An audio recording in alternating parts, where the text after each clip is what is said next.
Міне бұл біздің тігін цехымыз. Бұл цехта бізде 10 машинамыз бар. Апам қасына алып отыратын. Кел құрақ құраймыз. Құрақтарын, маталарын жинай беретін. Есімде.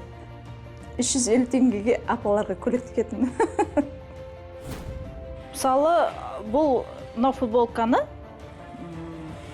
15-20 минуттың ішінде тігуге болады. Негізгі біз направление спорттық киімдер болған соң спортшылар көбінесе және спортқа қатысы бар. Атаққа құмар емеспін, сондықтан мен өзім көңілім толса болды. Негізі сондай. Тігіншінің негізі жалпы өзінің сұлбасы сондай. Қатты бастық болуға олар ұмтылмайды. Маған бәрі көретін. Сен қызсың ғой, нормальный диплом алса деген сияқты. Иненің ұшынан көзіңіз тайды ма, бітті тігіс қате кетеді. Киім сатып алған кезде мына жерін алып тастасам, мына жерін қоссам деген секілді сондай оймен киім сатып аласың. Әлемде 40 мыңнан аса мамандық түрі бар екен.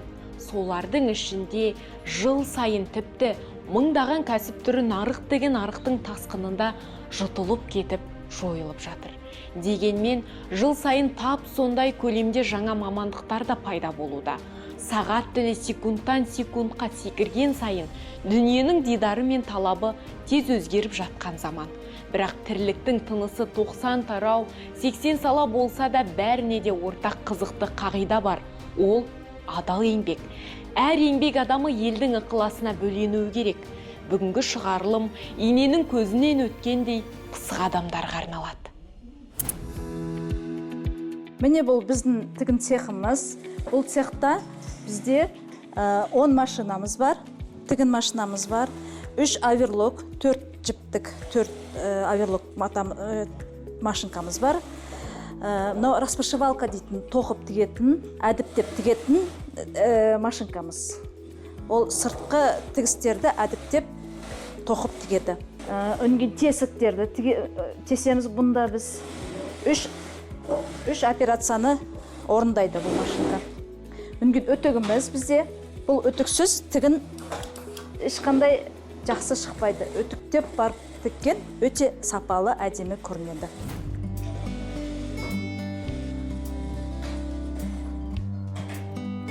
Тігін саласына мен 1990 жылы мектеп бітірдік. Мен кішкентайымнан мені апам қасына алып отыратын. Кел құрақ құраймыз. Құрақтарын, маталарын жинай беретін. Сол кезде 5 класс оқып жүрген ғой. Сонымен маған осы тігінге деген махаббатым десем болады, ашылды. Сонымен 90 жылы тігінші болады, менің қызым тігінші болады деп тігін мектеп бітіргеннен Жамбыл облысындағы, Тараз қаласындағы ЖТЛП деп аталады ол бізде. Сөйтіп, ол жерде 1995 жылы бітірдім. Сонымен биыл міне 30 жыл болады. 30 жыл ғой. Негізі мен кішкентай кезімнен тіге беретін. Ағамның шубасын кесіп, өзім шалбарымды кесіп, өзіме шапка, көйлек, новогодний киімдерді тігіп, өзім сондай қабілетім бар болған. Мамам тіккен, апам тіккен, атам етікші болған, тері өңдеп, сөйтіп деген сияқты сондай. Екі жақтан да қолдары өнерлі болған кісілер ғой. Әкем де, шешем де, екі жағынан да сондай. Мысалы, бұл футболканы 15-20 минуттың ішінде тігуге болады. Ал бір күнде есептеңіз, 8 сағат жұмыс болса, онда бірнеше футболка тігуге болады. 10 минут емес. Енді жаңадан үйреніп отқандарға бір жарты сағат кететін шығар. Ол үшін бұл футболка тігу үшін бұл трикотажды мата болғаннан кейін созылмалы. Бұларға біз арнайы 4 жіптік машинка қолданамыз, оверлокты. Өйткені бұл созылады ғой. Бұл созылады да қайтып орнына келеді. Негіз мамандығым мұғалім, дене шынықтыру мұғалім бітіргем. Сол салада жұмыс істегем 2 жыл. Ал тігін саласына ойламаған жерден тап болдым. Бір отырғаннан сразу ұнаттым. Мен негізі мына тіккен кезде бар ғой, энергия аламын. Мына жұмыс қиындаған сайын маған соғұрлым қызықты. Мысалы, өз басым тіккен кезде тіккен жұмысты. Егер мен тігіп атырып басқа жақ неғылып қалса, уже мына жақта уже қате кетеді. Сол үшін тіккен жұмысымды ойлаймын. Қазір тігіп атқан келесі операция мысалы қалай болады, соны ойлаймын.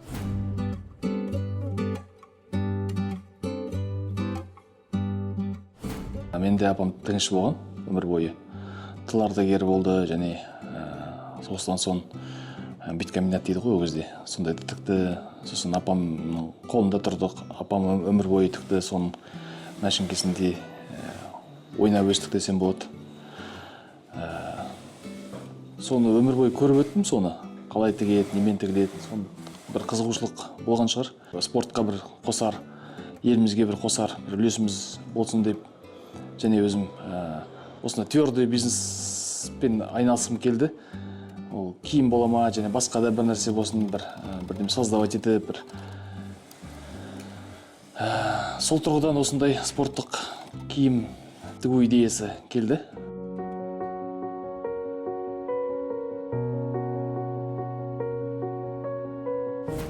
Есімде 350 теңгеге апаларға көйлек тігетім. Ол кезде апалар киген көйлек кигенді, жұқа салқын, денеміз жақсы демалады деп маған алып келетін көйлектен. Ол кезде ақшаның құны бар еді, бір талай зат келетін. Айналайын деп, батасын беріп кетеді, өн деп. Мен соған қуанып, андай көйлектерім әдемі шыққан сайын, ертең тағы матаңыз болса алып келіңіз, тік берем деп жігерлендіре бердім. Ол кісі ана апасын алып келеді, жаңағы подружкаларын, ана көршісін алып келіп, сөйтіп тартыла берді. Өзім келдім тігіншілік саласына. Өзім таңдап, өзім оқуға түстім. Сол мамандық бойынша оқыдым, қазір жұмыс жасап жатырмын. 4,5 жылдай болып қалды. Менің әпкем айтты, бұл өте маңызды мамандық, өйткені бәріміз киім киеміз. Сондықтан да мен сені қолдаймын барынша, түскің келсе түс, оқы деп. Мен өзім таңдағандықтан маған ол қатты маңызды болмады шынымды айтсам. Өзім арманым болған, осындай бір басқарсам, осындай фабрикам болса, бірақ енді ондайға жетпесем де, қазір мына кішігірім біздің брендтің осы Алмас пен Динараның кездестірудің арқасында өстіп кішкене өзіміздің цехымыздың басқарушы, бас меңгерушісі болып отырмын. Осы да үлкен жетістік деп ойлаймын. Әрі енді тағы да ары қарай жетеміз.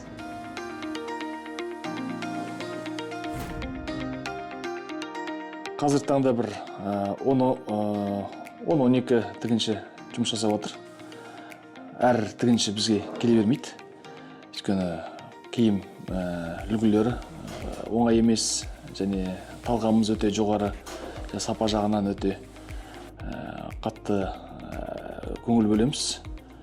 Сол себепті бұл киімді тігу жағынан, киімді тігуді жақсы көретін адамдар ғана өзі уақытпен бүйтіп іріктеліп қалады. Бірнеше тігінші, мысалы, собеседование соған келеді, басында жұмыс жасап көреміз, олар қаншалықты сапасына жақсы жұмыс істейді, соған өте көңіл бөлеміз. Соған өзі іріктеліп қалады. Негізгі біз направление спорттық киімдер болған соң спортшылар көбінесе, және спортқа қатысы бар, кім еріктілікті, осындай бір сапаны қадірлейді, және ұлттық нақыштағы киімдерді кигісі келеді. Қазір өте ондай жағына қызығушылық өте көп. Сол себептен әрбір рухы өр, намысы биік адамдар үшін арналған. Намыс деген сөздің бір мағынасын терең түсінетін адамдарға деп айтсам болады. 100 теңгеден мен күніне 20 шалбарым тігетім. 1500 теңгеден мен күніне 4 пальто тігетім. Сондай жағдайлар болды. Ол 2003 жылдары, 2002 жылдары сол кездері болды. Онда мен жаспын, онда біз 12 сағат, 14 сағат, 15 сағаттан жұмыс істей беретінбіз. Ертеңгісіне бір 2-3 сағат ұйықтап, азанда тұрып, қайтадан жұмысқа барып, өзімізге сондай қызық болатын. Кезінде Италияға көрмеге кеткен, мындай көйлектер болды. Сол жақтан шетелдің модельдерінің менде Кристина мен Виола ма, сондай екі қыз болды. Сол екеуінің параметрін беріп, соларға былай онлайн түрде мен көйлек манекенге салып көйлектіп сол жақтан көрсеткен болды. Москваға кеткен киімдер болды. Бірақ мен тігетінмін, дизайнер болатын, сондай өзім мен жетістігім былай жалпы өзімнің атымнан болмағандықтан, бірақ ісім менікі болғандықтан айтып отырмын, былай жеке өзім ондай құмар емеспін негізі. Атаққа құмар емеспін, сондықтан мен өзім көңілім толса болды негізі сондай. Тігіншінің негізі жалпы өзінің сұлбасы сондай. Қатты бастық болуға олар ұмтылмайды. Бұл жұмысты жақсы көрген адам, қолында қолөнер бар адам, бұл тігін саласын өте оңай алып кете алады. Бұл тігін саласы оңай. Если оған қызығушылық танытса, икемі болса, қолөнерінен өзінің талабы болса, оқымаса да алып кете алады. Тігінге бірінші математика керек. Матаны қалай кесу керек. Иықтың, мойынның, қол, жеңнің, адамның ұзындығы бәрі бізде санмен есептеледі. Сүйе білу керек маман. Бұл тігін саласына істеу үшін көп еңбектену керек. Көп еңбектенсе, сапалы киімдер шығады, әдемі бұйымдар шығады. Әрине енді матаның сапасына қарай. Бірақ тігіншілер арзан матаны да брендтік киімдерден алып, тіксе тура сондай қып шығара алады. Біз өз тігіншілерімізбен мақтанамыз. Қарапайым өзіміздің қаракөз апайларымыздың қолдарынан шыққан туындылар, атақты спортшылар біздің ғана елдің емес, дүние жүзінде жүрген жан-жақты енді бір атын айта бермейін, бірақ үлкен дәрежедегі адамдардың үстілерінен табуға болады. Біз тек қана Қазақстанды ғана қамтып емес, бүкіл әлемдегі спортшылар болсын, атақты адамдар болсын, солардың түстерінде киіп жүргендеріне өте қуаныштымыз.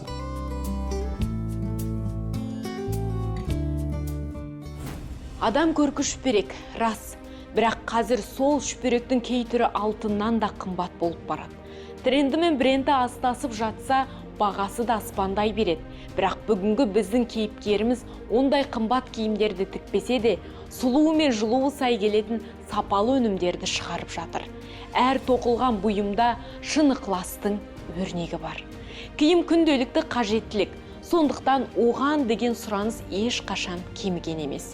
Тігіншілер де заманның талабына сай бейімделіп, біліктіліктерін арттырып, жаңа стильдерді игеріп, тұтынушының талғамын таразылап, үнемі жетіліп отырады. Оның үстіне қазіргі таңда қолдан жасалған бұйымдарға, этникалық стильдегі киімдерге сұраныс артып келеді.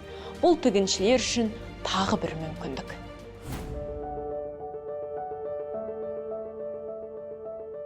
Тігінші деген ол бізде Алла тағаладан берілген дарын деп түсінемін да. Ол әр адамның, әр кісінің қолынан келе бермейтін қасиет. Қызымды үгіттедім, бар қолөнері бар. Қасымда кішкентайдан жүргеннен кейін қызығады. Мамам мен көрейінші тігіп, әкеңізші мен мына жерін мен тігіп көрейінші деп. Солай қызымда қызығушылығы бар, бірақ алмады саланы. Неге десем, мама отырған жеріңіз бәрі шашылып жатыр, мен үйім шашып отырғым келмейді дейді. Менің класстастарымның бәрі НТХ дайындалып жүрген. Мен нормально жүре бердім, НТХ бармайын деген сияқты. Маған бәрі күлетін. Сен қызсың ғой, болашақта ертең үйленесің, диплом кішкене андай нормальный диплом алсай деген сияқты. Мен тек анамның сөзін тыңдадым, өйткені мамам айтады маған, нағыз болашағы бар жұмыс, ертең сен осыдан өлмейсің деген сияқты. Сөйтіп түстім, мен бір 3 жылдап оқыған жоқпын, 9 ай оқыдым. 9 айдан сразу 18 жасынан резко ательеге кірдім. Мен 2 жылда уже бір 10 жылдап опыты бар кісілер сияқты тіге бастадым. Көп жерлер қызығатын, шығам десем жібергісі келмейтін. Осында Астанаға келіп, осында көп брендтерда цех дегенді осында келіп білдім. көп брендтерде істедім. Міне осында келгеніне бір 2 айдай болып қалды. Бұл кісілермен де тату-тәтті жақсы жұмыс істеп жатырмын. Ана өзің жұмысыңды жақсы көріп істемесең, не үшін жұмыс істеп жүрсің дейді ғой. Сол сияқты жақсы көремін жұмысымды. Қиындығы мынау көз бірінші. Ана иненің ұшына қарап отырып тігу керек. Иненің ұшынан көзіңіз тайды ма, бітті, тігіс қате кетеді, қисық кетеді. Әр матаның өзінің нелері бар, инелері бар, стежоктары бар, оның бәрін сақтап тігу керек. Ана қымбат киімдерді мысалы дүкендерден көреміз ғой. Мынау біздің қолымыздан келеді ғой. Неге біз өзіміз мата сатып алып, мына жерін былай тігіп, мына жерін былай тігіп, мынандай қылып тігіп алып кимеске деген ойлар келеді. Бар, әсіресе тойда қымбат киім не аламын ба? Тойға баратын кезде обязательно барып мата сатып аламын 1-2 күн бұрын. И сондай ұнайтын фасонмен тігемін да, мен сондай осы уақытқа шейін сондай болдым. Тойға өзім тігіп киіп алатын киімдерді. Дүкенде мысалы 50 000 теңге дейікші, 50-60 000 көйлегін мен где-то бір 10 000-ға жетпейтін сомаға алып тігіп аламын. Қазір есіме түскені, біз кішкентай кезімізден енді тігіп не қылдық қой, мамамның несі тігін машинкасы болатын. Сіңліміз екеуміз отырып соны тігіп көргіміз келген. Сол сіңлімнің қолын тігіп кеткенім есімде. Ине қадалып қалған, прям қатты қорқамыз. Қазір соны естіп күлеміз ғой әліге дейін. Сол былай мен заказ тіккен емеспін. Осы цехтарда енді үйреніп жүрмін. Оқығанмын 20 жыл алдын. Сонымен айлық аз болды бізде тігіншілердің фабрикаларда. Сосын жұмыс істеген жоқпын. Мен заводқа жұмысқа кіріп айлығына қызып, осы қыздардың арқасында әйтеуір қыздардың бәрі үйретеді. Карантин уақытысында ақша керек болды. Жұмыс іздедім, жұмыс таппадым бір жерлерде. Осындай өзіміз үйретеміз кейін деп айтқан соң барып, бастапқы ақшам сол 42 500 теңге. Халықтан беріп жатқан сол кезде көмек. Содан кішкене 42 300 теңге тауып, дәл жарылай ақшаның соңынан қуалап кетіп қалдым. Жақсы жақтары өмірге шыдамдылыққа үйретеді. Былай да негізі сіңілдеріме айтамын, олар онша қызықпайды. Шыдам жетпейді, мұндай майда шүйден ұшқылағымыз келмейді деген сияқты айтады. Негізі әр адамның өзінің талабы, қасиеті, сондай адамдар өздері осы жолды қуалап бәрібір түбінде келеді деп ойлаймын. Тігінші өнер адамы, әсемдік, әдемілік, қандай десем, мен өзімді айтсам, мысалға, елдің үстіне көріп, мата көрсем болды, гүл көрсем болды, сурет салғым келіп кетеді. Тек қана өзім атымнан айтамын мысалға. Мысалға, мен тігінші болған кезде, мысалы, терезеге қарап жаз, күздің осы уақыттың өткенін білмей қалам. Мен соған, не деймін, қапа боламын. Сосын бұл тігінші деген как медитация сияқты ғой. Мысалы, отырасың, тігесің, сүйсініп тігесің ғой, әйтпесе сүйсінбесең, оны тікпейсің ғой, дұрыс па, оны істемейсің. Вдохновляюсь. Сондықтан плюсы сол, себебі ол маған енді не береді ғой, енді как әсер береді деген сияқты, қуанамын дегенде, қолымнан келді, ол все-таки создаешь руками своими как-то вот такую вещь, которая радуется. Әр тігілген үлгіні алдымен өзіміз киіп тестировать етеміз. Соны киімде өзім жатам, тұрам, соны шешпей, суткалап, апталап, соны киіп жүрем. Бір жерінен бір түтік шығып, болмаса тізесі шығып, болмаса сынатын маталар болады. Ондай болатын болса, оның бәрін өндірістен бәрін шешіп, утилизацияға жібереміз. Өртеген де кездер болған, коробкалап апарып өртеп, өйткені ол. Ондай ұсыныстар болады енді. Бит салайық, арзан баға сат салайық. Ол ертең ол жерде біз өзіміз брендтің аты ауытыр, ертең брендімізге нұқсан түсе ма деп, ондайды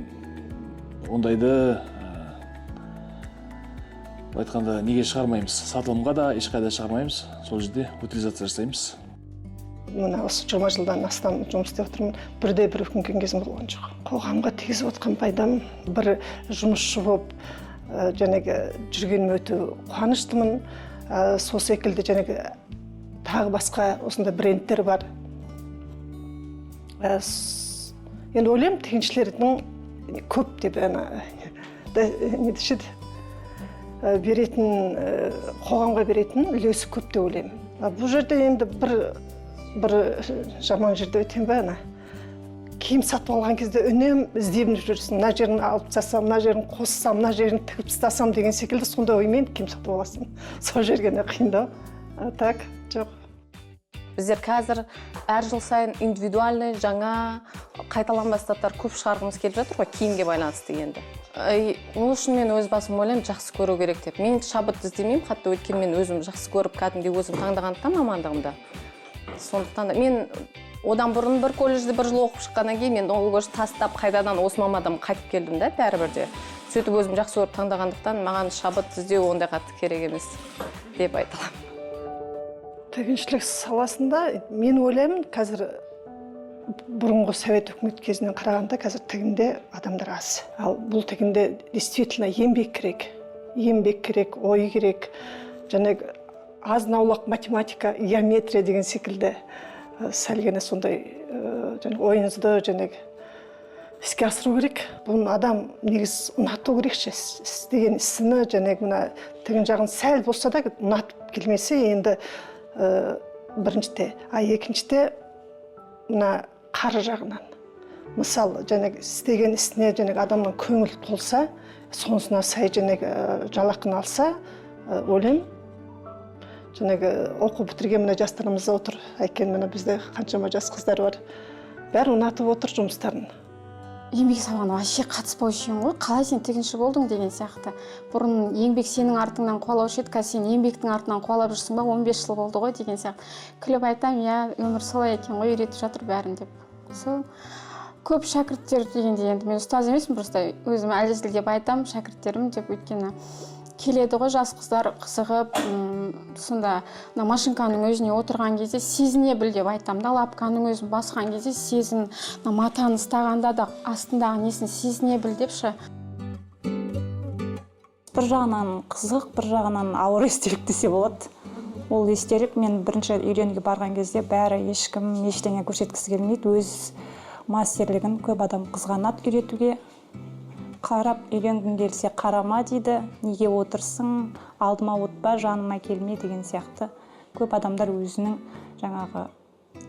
мастерлігін дейма, шеберлігін қызғанады екен. Мен түсінгенім осы тігін саласында. Сондықтан егер қазір өзім жаныма келіп біреу сұраса, барынша айтуға, көрсетуге тырысамын. Үйде отырып та ақша табу болады, құрақ көрпетуге болады. Даже қазіргі кезде кейбір брендтер өз үйлеріне надомница деймін, тоже сондай жұмыстар ұсынады. Тігіншілер аз болғандықтан, тігіншілер көп, бірақ сапалы тігіншілер өте аз деп ойлаймын. Сапалы тігінші болу үшін үйренуіңіз керек, өзіңіз талпынып, өзіңіз сұранып, көріп, үйретіп жатқан кезде телефон шұқылап, либо басқа жаққа қарап әңгіме айтып тұрмау керек. Сол кісіге аса назарыңызды аударып, қалай тігілетінін қызығуыңыз керек өзіңіз. Біздің арманымыз енді қазіргі таңда бүкіл ұлттық құраманы және Олимпиада ойындарына ұлттық құрамамызды киіндіру арманымыз да бар. Және біз осы қазақ брендін әлемге таныту арманымыз да бар. Және біз оған сенеміз. Әрбір кәсіпкер өз елінің экономикасына, дамуына бір үлес қосқанын қалаймын. Және біз де соны мақсат еттік.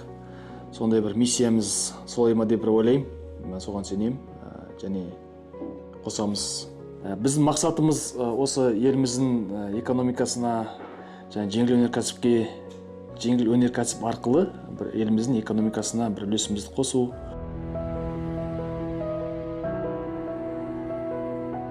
Адам өзінің несіне қарай, дисциплинасына қарай.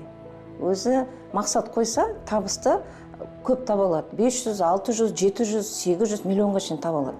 Плюс минусы адам жеке өз басына байланысты негізі. Қаншалықты ақша табам дейді, онген қай жерде жұмыс істейді.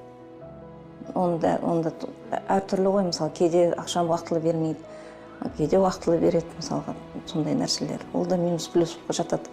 Адам қобалжиды, ренжиді, уақытылы сондай тірліктер ғой, оған көп факторлар әсер етеді. Сондықтан да бізде ондай жағдай жоқ. Бізде бәрі шүкір Аллаға. Сондықтан да мен осы жердемін. тігіншінің арманы, менің арманым, менің немерелерім енді өсіп келе жатыр. Мен соларға бір әдемі көйлектер тігіп, мысалы оларда іс-шаралар болады ғой. Балабақшада, мектепте сол іс-шараларға қатыса алатын костюмдарын тігіп берсем, ол да бір үлкен көмек сияқты. Ал жастарды шақырғанда, жастардың айтып отырмын, қол өнері болу керек, ынтасы болу керек. Мен жастардың көп келуіне қуанамын. Мысалы, жастар сұрайсың ғой, қаяқта оқисың десе, тігіншінің оқуында оқып жатыр, мен қуанамын. Қандай жақсы. Қазір жастар пысық болған соншалықты сабақ алғым келеді да. Өйткені олар жастарға, олар қазіргі саламен жұмыс істейді да. Қазіргі кезеңмен, қазіргі жастар көзқарасымен, мынаны былай тіксек, мына жерін бүйтсек деп. Мен көбіне сол жастарды тыңдағым келеді да.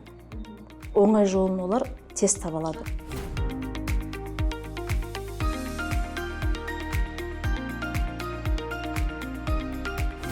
Қазір бәрі бір-біріне ұқсап, бір үйдің балаларындай киініп алады. Әлбетте, мода, яғни сән әлемінің толқынына ілесудің көрінісі. Дегенмен қашаннан ерекшеленіп, қайталанбас образдар жүргісі келетін адамдар да аз емес. Міне, сондай талғамы биік тұтынушылар тігіншілердің қызметіне жүгінеді. Бір қуантарлығы, еліміздегі тігіншілерге тапсырыс беретін адамдардың дені сол киімде міндетті түрде ұлттық бояу, қазақы нақыш болсын деген тілегін айтады екен. Нәтижесінде қазір ұлттық киім дәстүрдің белгісі ғана емес, сәнге айналды. Қазақтың дизайнерлері де қазір алыс жақын шет елдерге танылып, сән әлемінде өз өрнегін салып жатыр. Бүгінгі кейіпкерлеріміз де адал және қажырлы еңбектің айқын үлгісін көрсетіп, табысқа кенеліп отыр. Олар да ұлттық өнердің өрісін кеңейтіп, қазақ брендін жаһан жұртының жағасына тігер деп сенеміз.